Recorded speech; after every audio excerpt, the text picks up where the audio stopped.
Hello and welcome to the Conscious Leadership Podcast. My name is Julie Hoglin and I am the creator and founder. This podcast covers every aspect of conscious leadership and the Conscious Leadership Code. And if there is a particular example or angle or subject you would like an episode on, please reach out and let me know and I will create it specifically for you. This episode is around something I've decided to call self-love. And what does that really mean? And I'm writing an article on it currently. I'm writing a chapter in one of my new books coming out, Wealth Beyond Money. And one of the concepts of wealth beyond money is being in relationship with yourself as well as relationships with others. And it's really triggered some thoughts. And I'll just say up front, loving myself has not always been my priority. And I'm getting better at it as I get older. And the more I think about it, the more it allows me to understand what it's all about. So let's have a look at this. When you really think about life and relationships and wealth beyond money, the most important relationship you will ever have in your life is that one you have with yourself. You know, really think about this, because I'm saying this really boldly, and I know some of you are probably going to go, what's she talking about? Of course, it's got to be about having relationships with other people. But the health of your relationships with other people will be based upon the relationship you have with yourself, because that is your foundation, that's your building block. And the relationship you have with yourself affects and infects every other relationship you are in across all aspects of your life and at every stage of your life. It doesn't matter whether you are a young person, a young child, and it doesn't matter whether you're, in your, for want of a better phrase, dotage, which at the weekend I sort of discovered somebody had classified me as being in the twilight of my life, which I don't believe, but hey ho. So it's at every stage of your life. And when you really think about it, the relationship you have with yourself will be the longest relationship you ever have. So that seems to me to be a really good reason to make the relationship with yourself a successful one rather than an unsuccessful one. And very often, despite that being vitally important, the relationship you have with yourself is often we overlook it and undervalue it. And I'm saying this because I have over the years. I'm saying this because I am currently carrying too much weight. Now, how I got there is one thing, and it's been a slow decline. And now I'm on the reversal of that and doing it healthily, because how you gain weight can be healthy, unhealthy. How you redistribute weight can be healthy, non-healthy. Now, internally, and I can only speak for me, internally I know I'm okay because I work with my unconscious, I work with my body. My body tells me when there's a problem. It has been telling me there has been a problem with my weight for a while, and I've not listened. And now I'm listening, and now my body truly is working with me to redistribute that weight out back into the universe for perhaps people who need it. I don't need it. So when we think about the relationship with self, it's the, for want of a better word, it's the lens through which you view your existence and every experience you create for yourself. So your relationship with you defines how you interact with others. It defines how you face challenges. It defines how you celebrate successes. It defines how you navigate failures. It basically shapes your thoughts, your beliefs, your feelings, and your behaviours. And it influences every aspect of your life. Now, I'm going to backtrack on what I've just said. So where I say it shapes your thoughts, beliefs, feelings, and behaviours, some of your beliefs will be so deeply embedded. They're coming from your values, they're coming from your upbringing. But some of your beliefs will be so deeply embedded, you may not even know you have them. So what are your beliefs about you? Do you believe you are worthy? Do you believe you are lovable? Do you believe you can trust? Do you believe that you are worthwhile? How aware are you of self? I've seen so many people over the years operate as though they are not important. They give everything to everybody else, which ultimately leaves them empty. So you can't care for other people if you don't care for yourself. Now, some of you are going, of course you can. Yes, you can. You can care. So everything on this is on a spectrum from one end to the other. If you completely, totally give yourself to caring for others, who cares for you?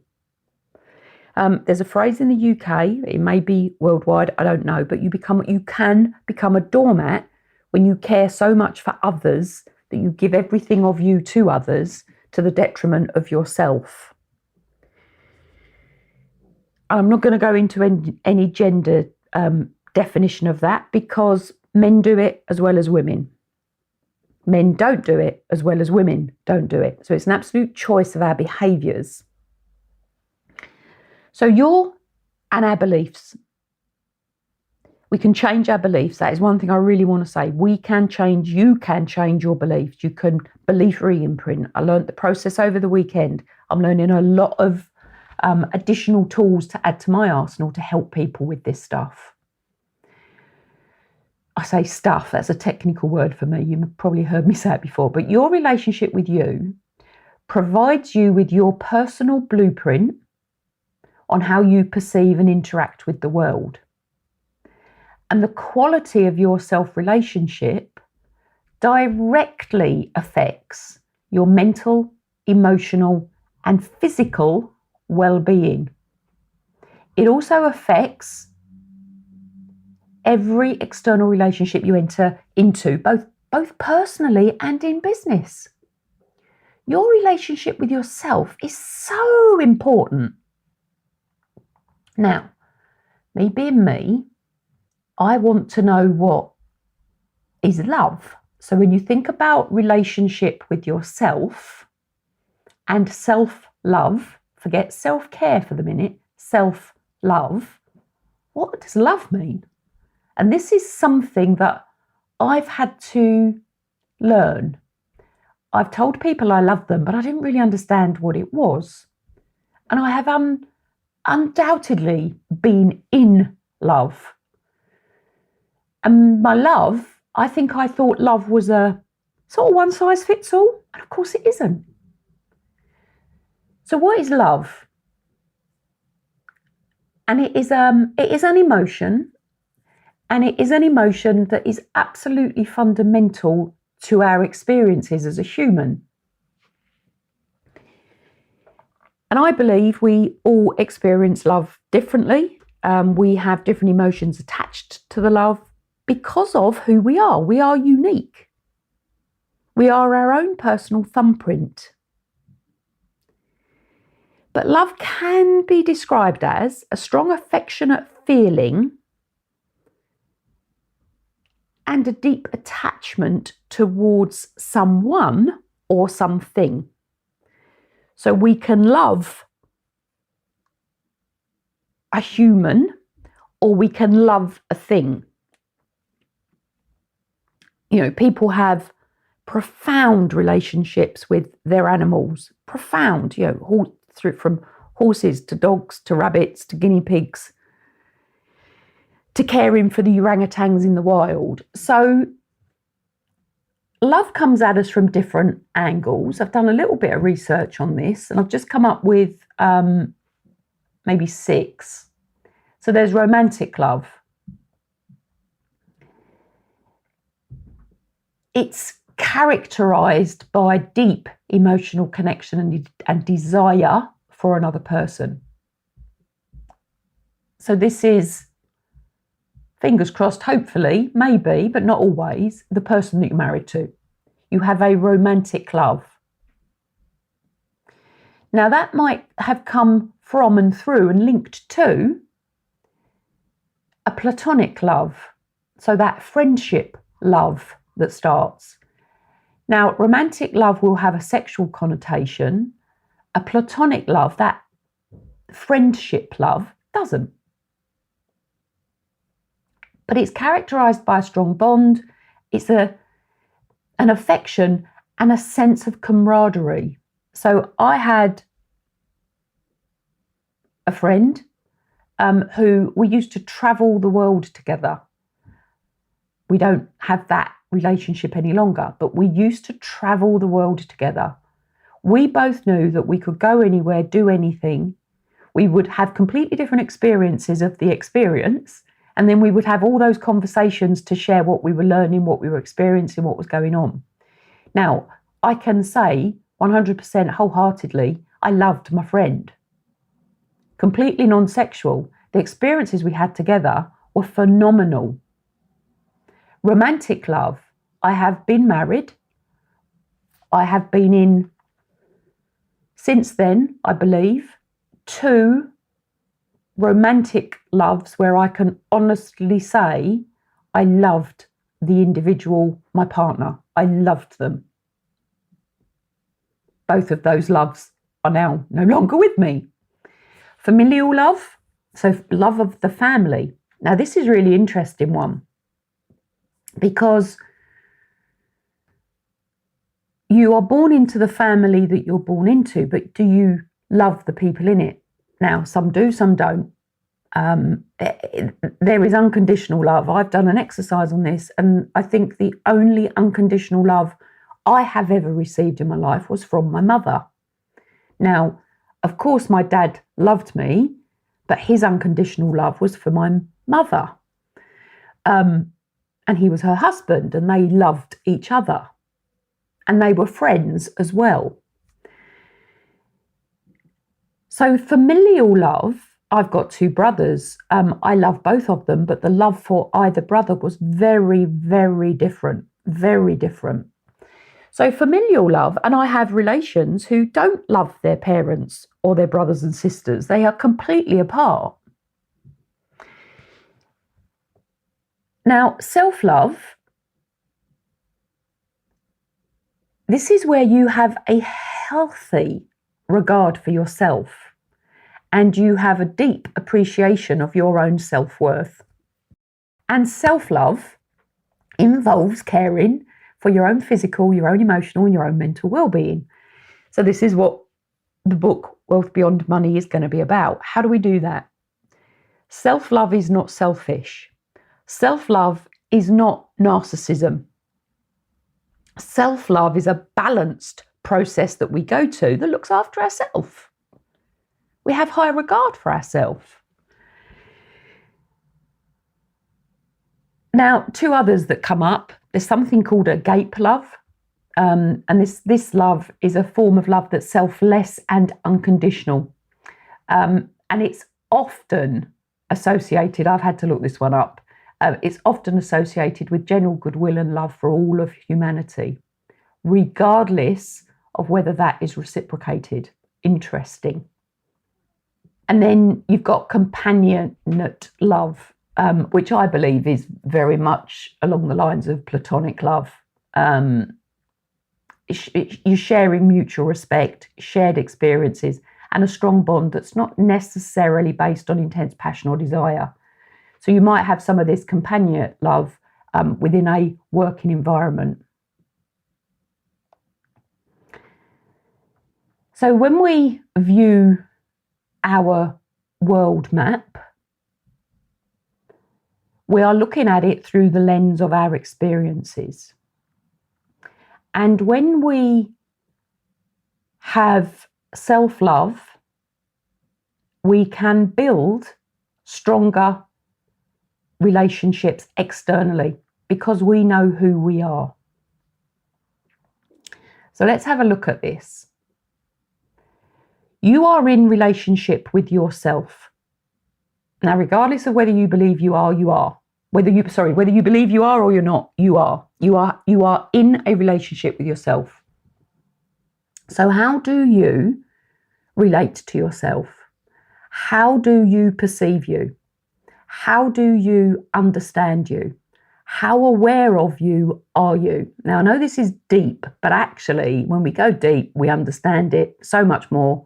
And then and there's levels of deepness, I'm not telling you to go down to the depths to start with. You can start at a relatively, I'm going to say, higher level than a lower level. You could do a personality profiling tour. If anyone wants to talk to me about that, please do.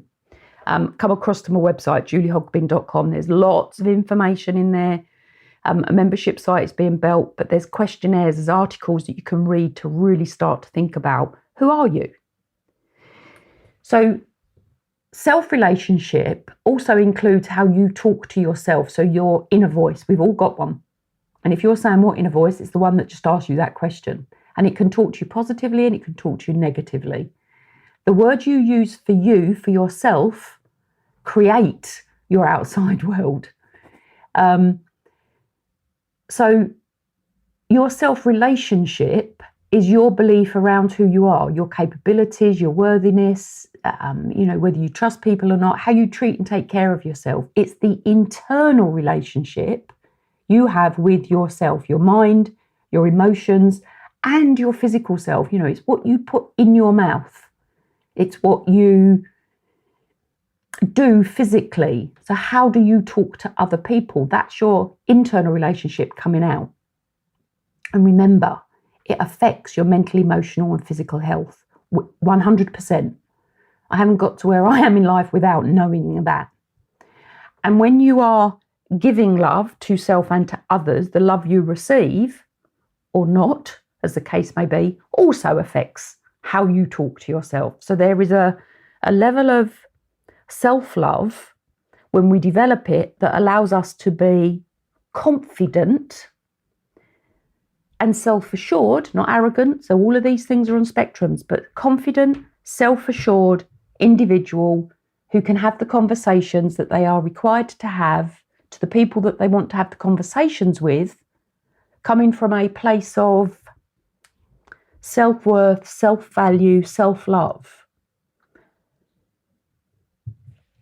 And that affects and changes and alters for the positive all of the relationships around us because we are assured in our own being. Now, that's not arrogance, that's not aggression, that's not being a self-righteous so-and-so. It's a different set of emotions that allow us to be who we become.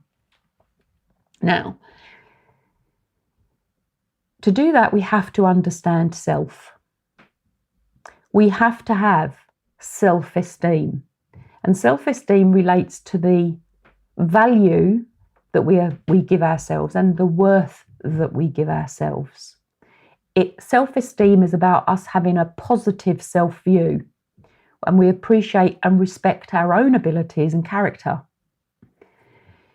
Now, we can be provided with praise from another person, whether that be in business or in life. And if our self-esteem is not, let me say, I don't know, particularly high, maybe above 50%, I'm making this up as I go along, trying to give you a scale so you can see how this works.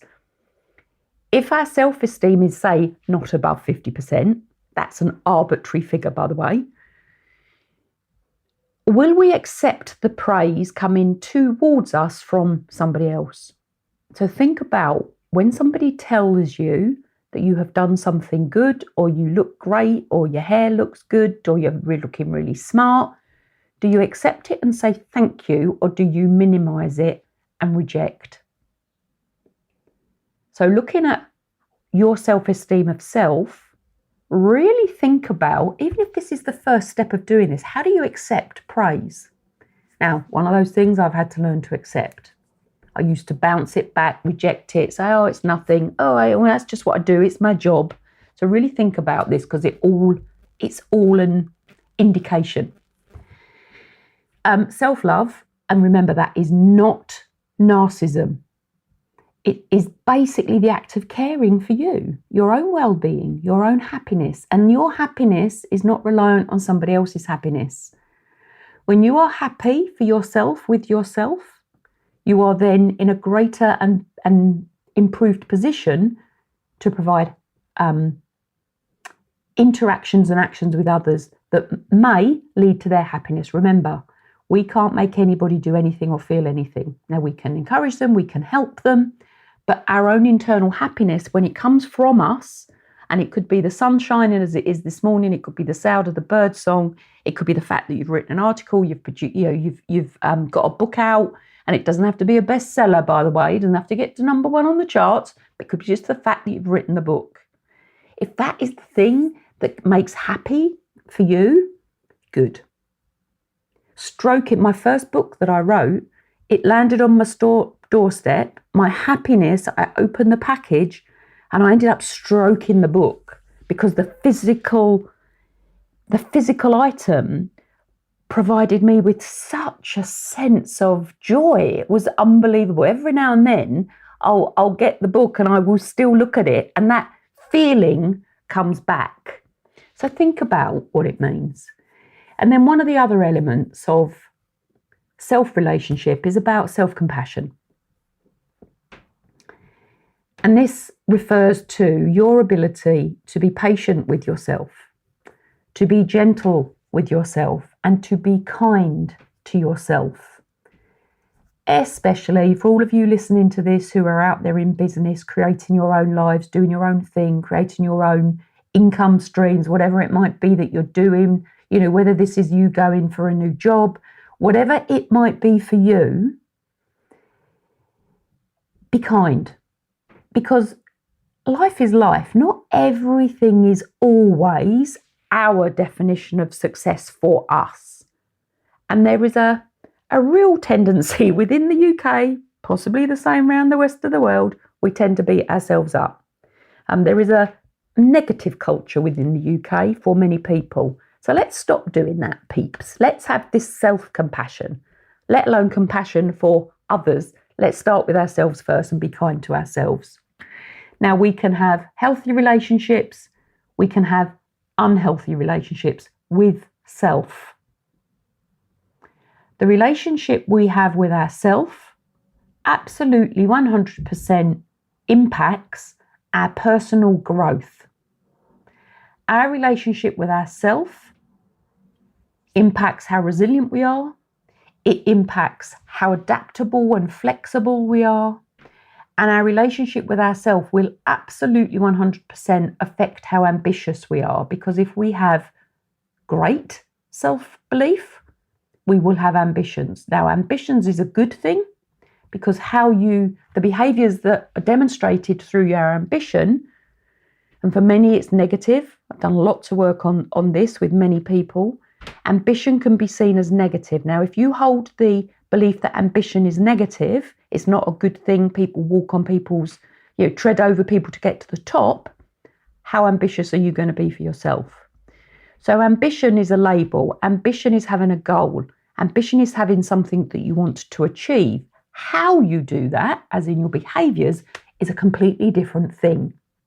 Your level of self-love, your level of self-awareness, your level of being in relationship with yourself has a massive, massive, massive, huge, humongous effect on the results you will achieve. And I think I'll end this episode there. Now, of course, there are positives to self-love. And when self-love tips the boundary into potentially narcissistic behaviours because you can believe you can do no wrong, it tips the boundary. But self-love, when it is modulated and linked to behaviours and linked to, feedback you receive, you give it to yourself, but also, you receive it from others. The humility of self comes through as well. We all have an ego.